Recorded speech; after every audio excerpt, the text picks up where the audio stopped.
हे कोण आहे? हां हां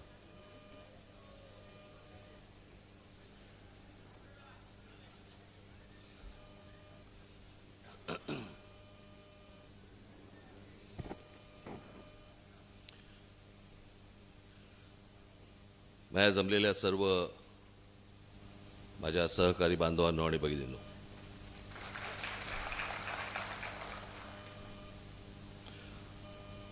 मध्ये माझी 2 भाषणं झाली पुण्यामध्ये, ऐकली असतील कदाचित. पण मला असं वाटतं की बऱ्याच दिवसानंतर आपण जरा एकमेकांना भेटतोय.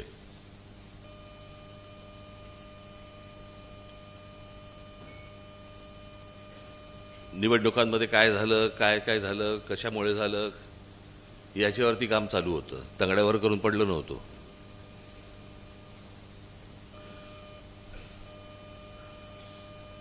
स्टेप बाय स्टेप जाऊ. सर्वप्रथम मी दिलगिरी व्यक्त करतो तुमची सर्वांची की तुम्हा सर्वांना मला वाढदिवसाच्या दिवशी भेटता नाही आलं.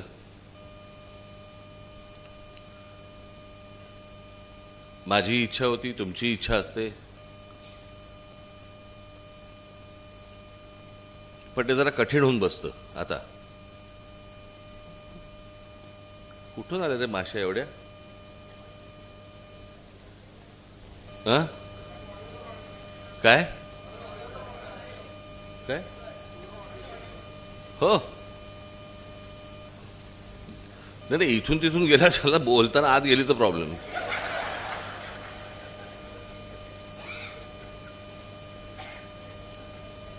मी एकदा त्या मागे खूप वर्षांपूर्वी नागोठण्याला एक सभा होती, तिकडे आपले कोणतरी बोलत होते. इतकी ते रात्रीच्या वेळेला इतकी त्या दिव्यांमुळे पाखरं यायची, आणि तो आपला भाषण करतोय, सगळे आतमध्ये गेलेली. बरं, त्यावेळेला तसे काही लाईट बीटवर फार नसायचे. कुठेही ती पाखरं आपल्या शिरायची, कुठेही जाऊन हुळहुळायची.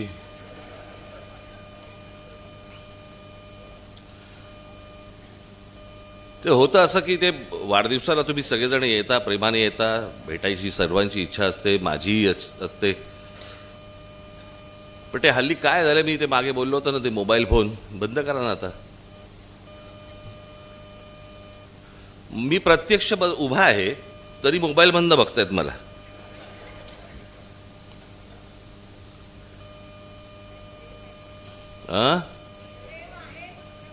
मान्य, मला जड जातं.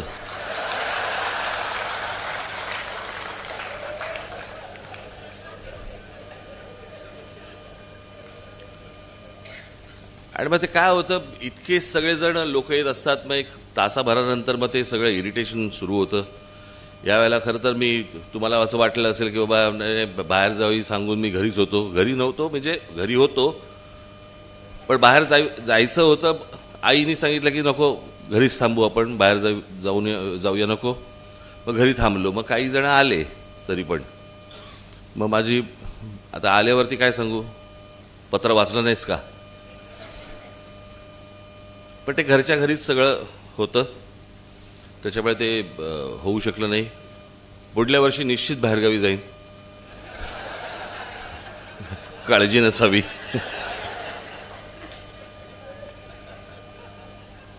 असो,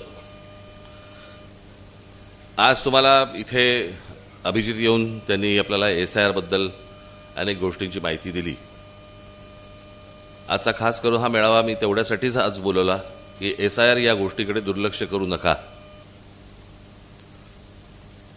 हे SIR तर येतच आहे, त्याच्यातनं पश्चिम बंगालमध्ये, बिहारमध्ये काय झालं आपण पाहिलंच. त्याच्या अगोदर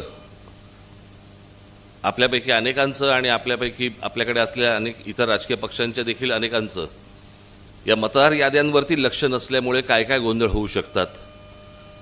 आणि आता निवडणुका ही गोष्ट इतक्या प्रोफेशनल लेवलवरती आलेली आहे की यांच्याकडे दुर्लक्ष करणं म्हणजे तुमचं संपूर्ण. तुम्ही एक गोष्ट लक्षात घ्या, प्रत्येकाची इच्छा असते की बाबा मला खासदार व्हायचंय, मला आमदार व्हायचंय, मला नगरसेवक व्हायचंय. पण आपल्या ह्या असल्या चुकीने आपण आयुष्यातली 5-5 वर्ष घालवतोय ह्याचा काही आपल्याला अंदाज येतोय का? आज 20 वर्षापूर्वी ज्या वेळेला तुम्ही सगळं सहकारी माझ्याबरोबर सगळेजण आलात, त्यावेळेला तुमची मुलं किती वर्षाची होती आणि आज ती किती वर्षाची आहेत याचा जरा अंदाज घ्या आणि त्याच्यातनं आपण काय काय गोष्टी, तुम्ही आंदोलनं करता, उत्तम आंदोलनं करता, भाषणही उत्तम करता, घराघरापर्यंत लोकांना विचार पोचवता, सगळ्या गोष्टी करता, लोकांना भेटत असता, सगळं काही आहे.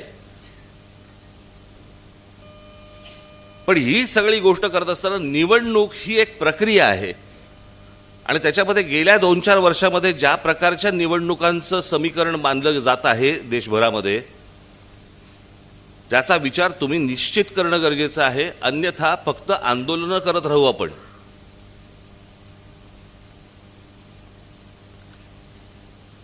मी आता परवा दिवशी पण आपला तो आपला विभाग अध्यक्ष ते महाराजांचा महेश परकसे, महाराजांच्या झिरो टोपावरती जैनांचा झेंडा, इथपर्यंत गेलं की सगळं तुम्हाला महाराजांचा झिरो टोप वगैरे कळेल असा झाला.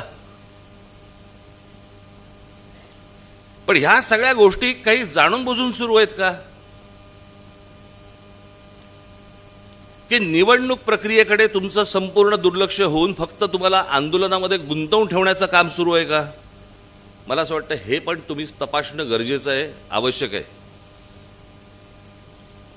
आज वर्षोनवर्ष इथे अनेक जैन लोक राहत आहेत.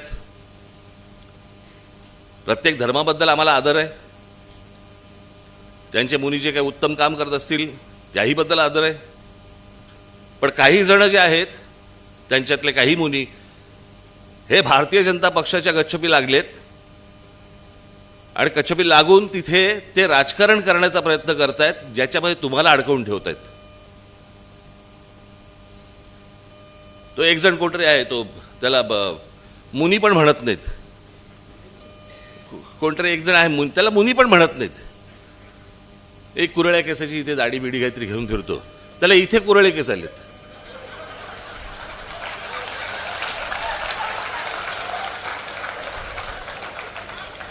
चला उलट झालं की काय झालं?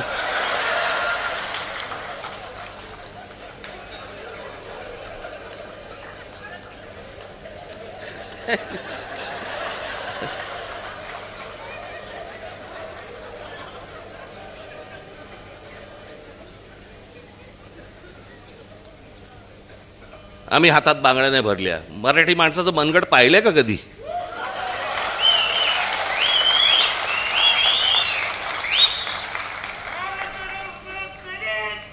आम्हाला कुठचेही वाद नको आहेत, भांडणं नको आहेत, परंतु वाद उकरून काढणार असाल आम्ही रस्त्यावरती उभे राहू.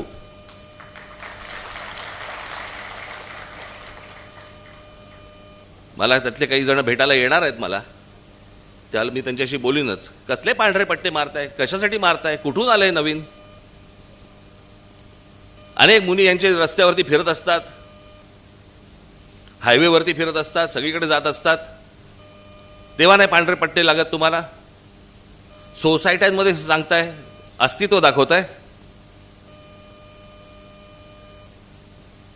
तुम्ही धर्माचं काम करा. तुम्ही त्या समाजाबद्दल, त्या जैन समाजाबद्दल जे काय धर्माचं काम करत असाल करा, करण्याबद्दल काहीच प्रश्न नाही आहे. नको त्या भानगडीत कशाला येत आहे?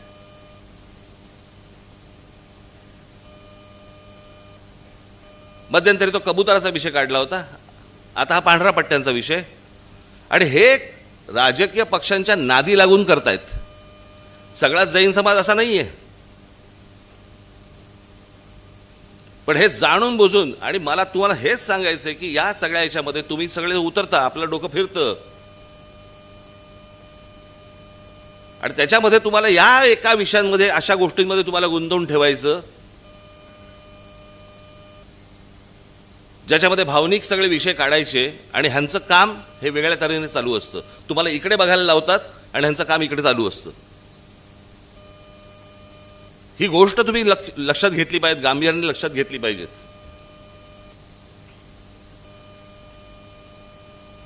संपूर्ण देशाचा विचका धरलेला आहे राज्याचा विचका झालाय. मला ना कोणाची सत्ता आहे आणि कोण विरोधी पक्षात आहे वगैरे, कोणाला सत्ता मिळवायची आहे, हा सगळा भाग बाजूला सोडा. आपण आपल्या राज्याचं काय नुकसान करतोय, आपण आपल्या देशाचं काय नुकसान करतोय. आज बेरोजगारीचं प्रमाण इतकं प्रचंड मोठ्या प्रमाणावरती वाढलेलं आहे, काही लक्ष आपलं तिकडे.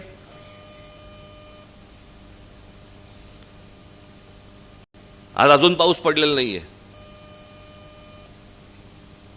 महाराष्ट्र देशात अनेक ठिकाणी, खास करून महाराष्ट्रामध्ये दुष्काळी परिस्थिती येणार.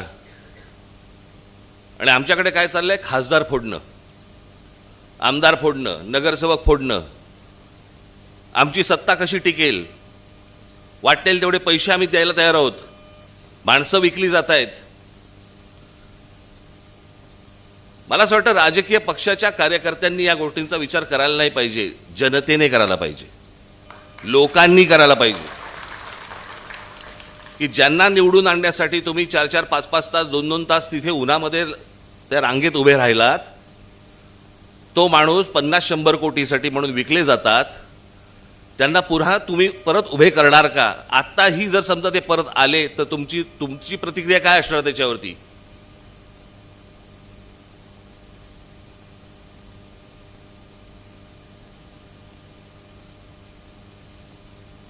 एक जुनं वाक्य आहे ते, स्वाभिमान मेला ना की उरतात फक्त जिवंत प्रेत.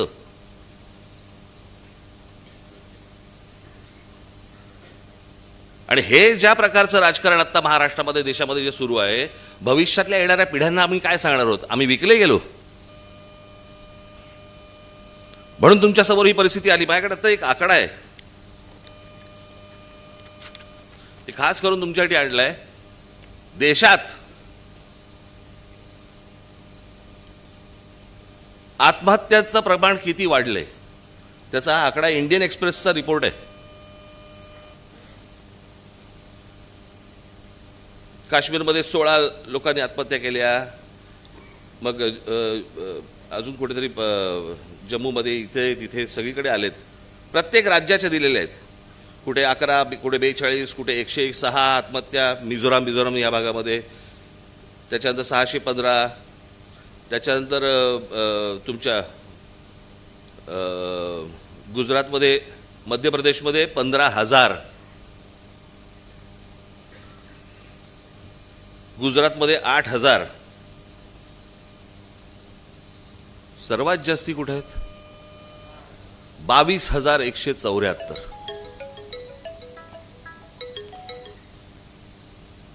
आज शेतकरी आत्महत्या करतायत, विद्यार्थी आत्महत्या करतायत, नीटचे पेपर फुटतायत. या नीटला जेव्हा आणली त्याच वेळेला आपण विरोध केला होता.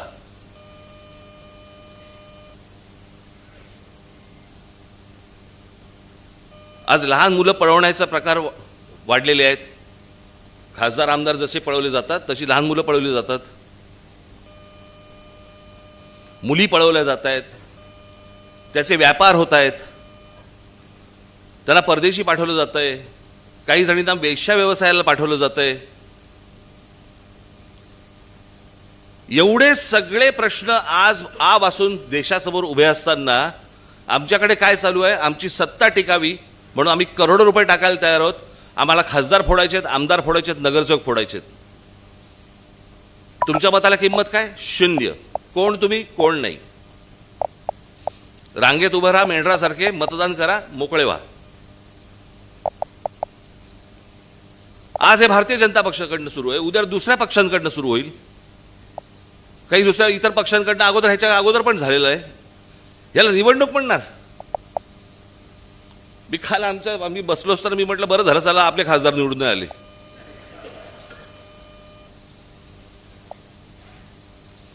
पण या पळवापळवीच्या राजकारणामध्ये आपण मूलभूत गोष्टी आपण विसरून जातो आहोत. आपण महाराष्ट्राचं अस्तित्व विसरून जातो आहोत, महाराष्ट्राचा स्वाभिमान विसरून जातो आहोत, महाराष्ट्राची परंपरा विसरून जातो आहोत, देशाची परंपरा विसरून जातो आहोत. आणि चौबाजूने आम्ही काय बघतोय आज? या सगळ्या गोष्टी विकल्या जात आहेत. मी तुम्हाला आत्ता एक आपल्या हे महावितरण ना, MSCB,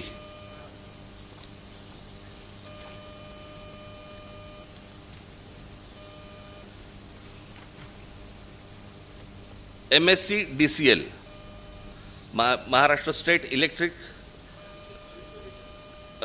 डिस्ट्रीब्युशन, हां बरोबर, वितरण, याचा भारताच्या पॉवर मिनिस्ट्रीने आत्ता एक आकडा काढला. तुम्ही नीट लक्षात ठेवा मी काय बोलतोय. इथे माझे चॅनलवाले असतील त्यांनी जर नीट, पत्रकारांनी नीट बघावं.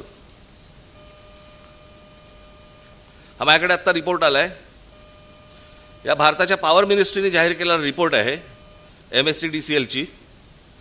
100 पैकी महाराष्ट्राला किती गुण मिळाले असतील पॉवर डिस्ट्रीब्युशनमध्ये? तुम्ही राजकारण नीट समजून घ्या मी काय बोलतोय ते. किती गुण मिळाले असतील? 100 पैकी किती गुण मिळालेले असतील महाराष्ट्राला? 1.5%. 1.5 गुण मिळाले. 1.5.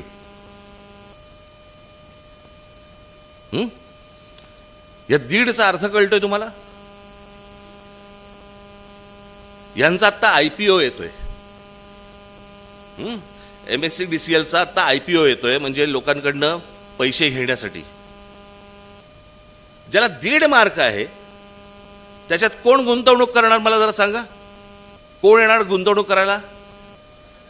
फक्त म्हणजे हे एकदा ताब्यात आलं संपूर्ण महाराष्ट्राचं डिस्ट्रीब्युशन की महाराष्ट्राची वीज हे अदानी ठरवणार. तुम्हाला कोणत्या भावाने विकायचंय, तुमच्याकडची कशी मीटर तोडायची आहेत, तुम्हाला कसं तुम्ही ते पैसे नाही भरू शकलात तर कसे तोडायचे, अंधारात कसं ठेवायचंय, ह्याचे सगळे उपाय सुरू आहेत. मुंबई, ठाणा, महाराष्ट्रातल्या जमिनी तर देतातच आहेत, जंगलं दिली जात आहेत. तुमची वीज ही देखील दिली जाणार, उद्या पाणी दिलं जाणार. गुलाम आहात का तुम्ही? यांच्यासमोर आम्ही भिका मागायच्या आणि मग हे काय करणार? पुन्हा परत तुम्हाला आंदोलनामध्ये गुंतवून ठेवणार. हे चक्र कसं फिरते बघा. परत तुम्हाला आंदोलनामध्ये गुंतवून ठेवणार, मग लोक आपल्याकडे येणार की आमच्याकडचे भाव वाढले, मग त्याच्यावरती आपली सगळ्यांची आंदोलन होणार, आपली इतर पक्षांची होणार, आणि मग आपलं लक्ष तिकडे आणि ह्यांचं लक्ष SIR वर. निवडणुकीला ज्यावेळेला तुम्ही मतदानाला जाल त्यावेळेला तुमच्या लक्षात येईल आपले मतदारच नाही आहेत, म्हणजे मतदार आहेत पण त्यांची नावच नाही आहेत. आणि जरा त्या वेळेला तिथे मतदारांची नावं जर समजा गाळली गेलेली असतील तर त्या क्षणाला तुम्ही काहीही करू शकणार नाहीत.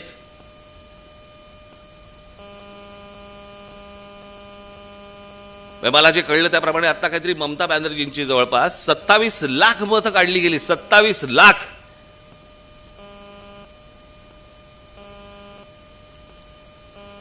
आणि कसं वेचून वेचून वेचून वेचून सगळ्या गोष्टी सुरू आहेत बघा. तिकडे केजरीवाल पडले, इथे ममता बॅनर्जी पडल्या. हवा आहे तो घ्यायचा, बाकीच्यांना पाडायचं, संपूर्ण सिस्टीम ताब्यात घेतलेली आहे.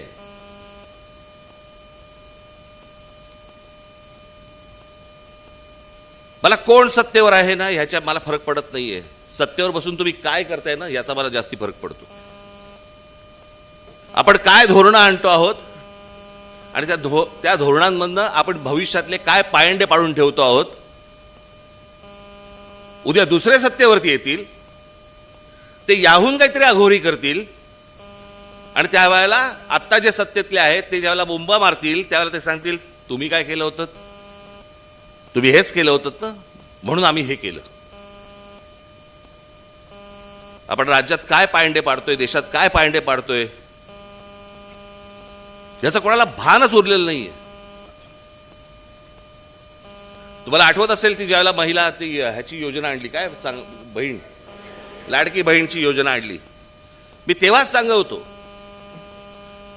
की महिलांच्या सक्षमीकरणाकडे जास्ती तुम्ही लक्ष द्या, त्याच्यावरती पैसे खर्च करा. दर महिन्याला पैसे देण्याची गरज नाहीये. 1,500 रुपये देत आहेत, त्या महिन्याला 1,500 जात आहेत कुठे जरा एकदा बघून घ्या. आता त्याच्यातही कट येणार. फुकट कुठची गोष्ट दिल्यावरती राज्य चालू शकत नाही, देश चालू शकत नाही. आणि मग तुमच्या मतांसाठी ज्यावेळेला या फुकट गोष्टी करायला लागतात त्याला बाकीच्या ठिकाणून गोष्टी ओरबाडून काढाव्या लागतात.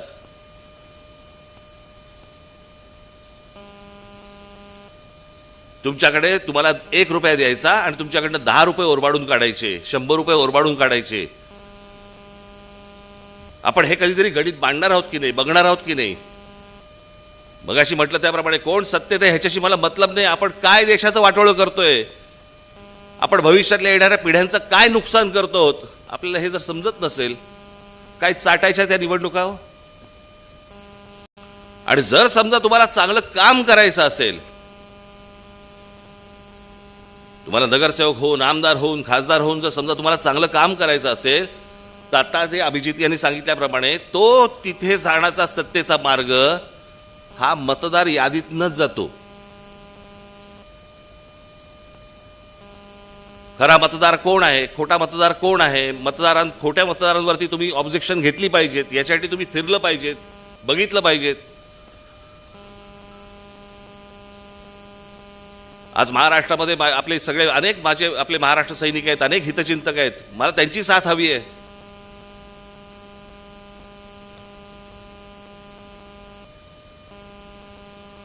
त्यांनी यावं, पक्षाला मदत करावी, माझ्याकडे यावं, मी सांगतो काय करायला पाहिजे ते. पण हे नुसतं तुम्ही वरवरचं राजकारण, वरवरच्या गोष्टी आणि आंदोलनं ह्या करून होणार नाही. ते आज आंदोलन घरापर्यंत पोचतं, पण ते घर मतपेटीपर्यंत पोचत नाही. याला काय म्हणायचं? आपल्या विरोधामध्ये काहीतरी एक षडयंत्र रचलं जातंय, याचा काही आपल्याला अंदाज? आणि किडूक मिडूक गोष्टींवरती समाधान मानू नका हो. आपण महाराष्ट्राचं, चांगल्या महाराष्ट्राचं स्वप्न पाहतो.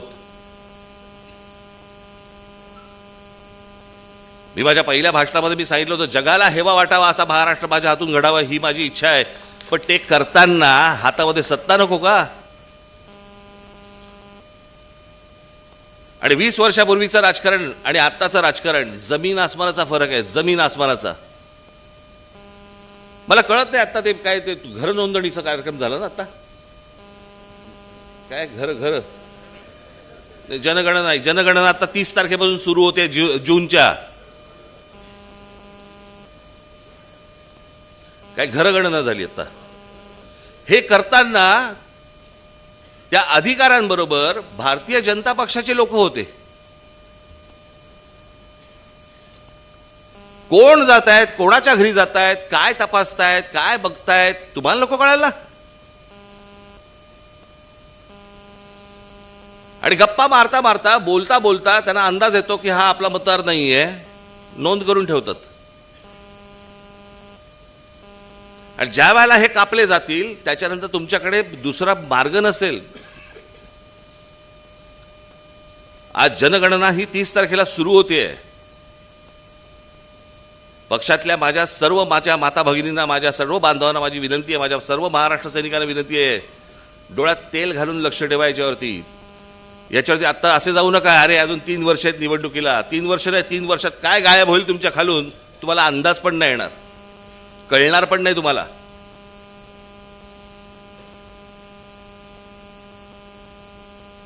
त्याच्यामुळे आता एक पक्षातर्फे एक सिस्टीम लावली जाणार आहे. आता हे दुबार मतदार, 2 पैकी एकाच ठिकाणी राहणार नाव. तुम्हाला वाटेल 2 पैकी एकाच ठिकाणी नाव राहणार म्हणजे कुठचं नाव राहणार? साधे भोळेपणाने जाऊ नका हो, यांच्याकडे साधे भोळेपणाने पाहू नका. या लोकांकडे हे काय ज्या प्रकारे चालू आहे ते.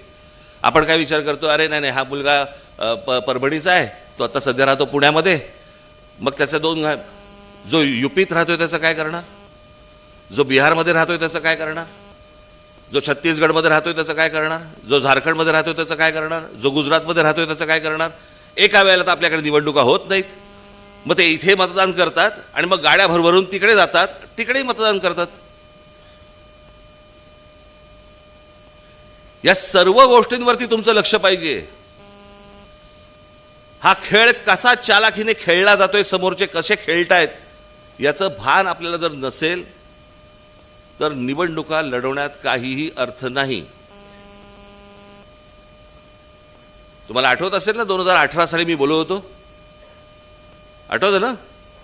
सर्व राजकीय पक्षांना सांगत होतो मी, निवडणुका लढवू नका, बहिष्कार टाका निवडणुकांवरती.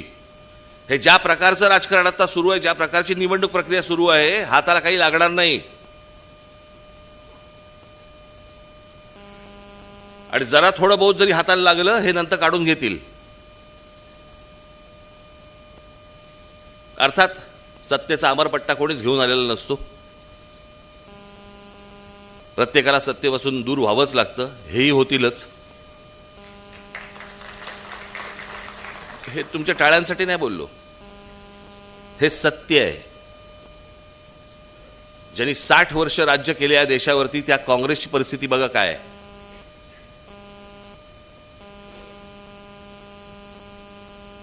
आणि मी तुम्हाला सांगतो ना, हा सगळा आत्ता हे खासदार फुटले, परवा दिवशी माझ्याकडे पत्रकार आले होते.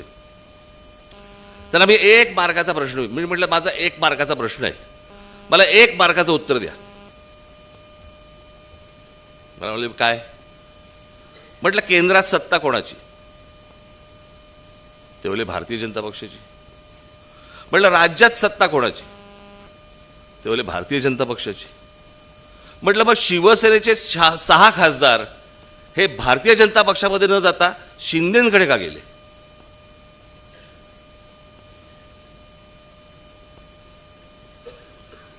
म्हणजे वरती केंद्रामध्ये काय नेमकं राजकारण सुरू आहे.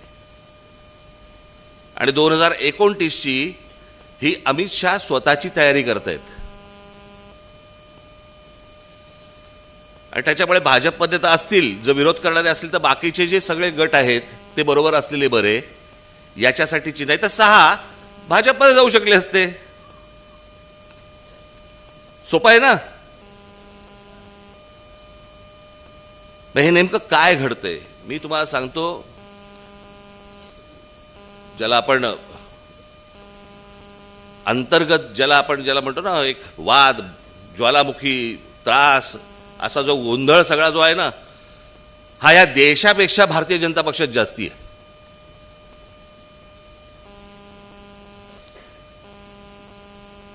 इतकं आतून सगळं त्यांच्याकडे पण पेटलेलं आहे. आत्ता फक्त नरेंद्र मोदी आहेत, एक तिकडे एक मॅग्नेट आहे, त्याच्यामुळे सगळं शांत आहे.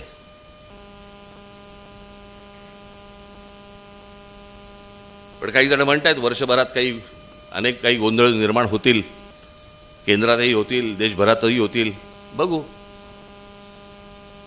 पण मला असं वाटतं की तुम्ही तयारीत असणं गरजेचं आहे. ज्या वेळेला वेळ येईल त्यावेळेला तुम्ही घट्ट जमिनीत पाय रोवून उभे असलेले मला दिसलेले पाहिजेत. आणि म्हणून या SIRच्या तयारीला लागा.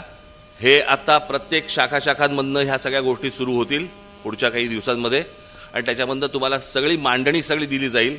कशी माणसं, आता हे त्याच्यामध्ये BLA हे एक सगळ्यात महत्त्वाचा राहिला विषय. काय गडबड सुरू आहे ती पण तुम्ही लक्षात घेतली पाहिजे. अविनाश टाण, माझ्याकडे काल BLAचा रिपोर्ट आला.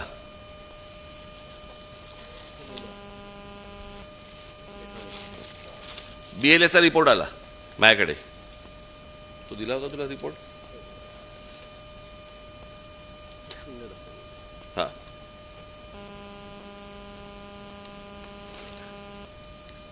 आपण BLA वरती मेळावा घेतला होता, BLA नोंदणी करण्यासाठी. म्हणून आपल्या BLAंची जी आता माझ्याकडे रिपोर्ट आला त्याच्याप्रमाणे प्रत्येक ठिकाणी 0,0,0,0,0,0. मला समजेना, म्हटलं बिलकुल काम नाही केलं. काल अविनाश आला होता, अविनाशला विचारलं, म्हटलं अरे अविनाश, म्हटलं ठाण्यामध्ये, संपूर्ण ठाणे शहरामध्ये मला 0 दिसतोय. जो सरकारी आकडा होता, म्हटलं 0 दिसतोय. तोला असं हा होऊच शकत नाही. मग सगळी त्यांनी माहिती काढली आणि माहिती काढल्यानंतर कळलं हे सगळे BLAचे फॉर्म त्यांच्या अधिकाऱ्यांच्या सहीने भरून ठेवलेले फॉर्म त्या अधिकाऱ्यांनी टेबलाखाली ठेवून दिले होते. रजिस्टरच केले नाहीत, फक्त तुम्हाला शिक्के दिले, पुढे काही नाही केलं. हे प्रत्येक निवडणूक जे अधिकारी आहेत तिकडचे या शहरांमधले इतर, यांच्यावरती तुम्हाला दबाव आणावा लागेल. हे काय प्रकारचं कारस्थान सुरू आहे? हे बघा, हे प्रत्येक हे ठाण्यामधले वॉर्डाचे आहेत.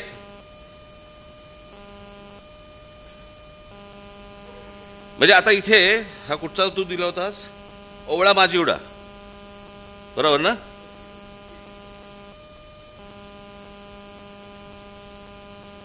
हे ओवळा माजिवड्याला 0 दिलेले, 0 हे एवढे भरलेले आहेत.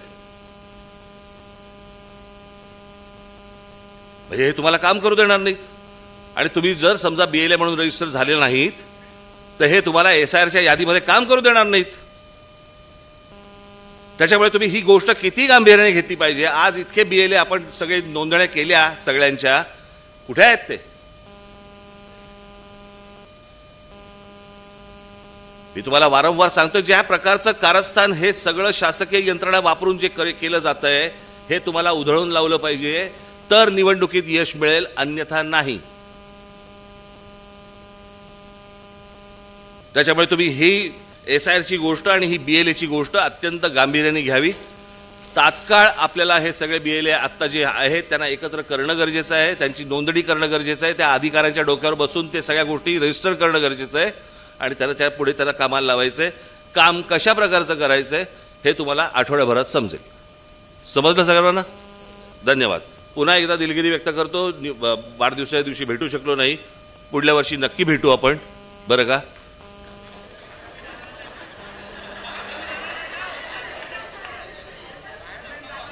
हां, म्हणजे मी बाहेर गावी, तुम्ही सगळे येऊन भेटा एकमेकांना.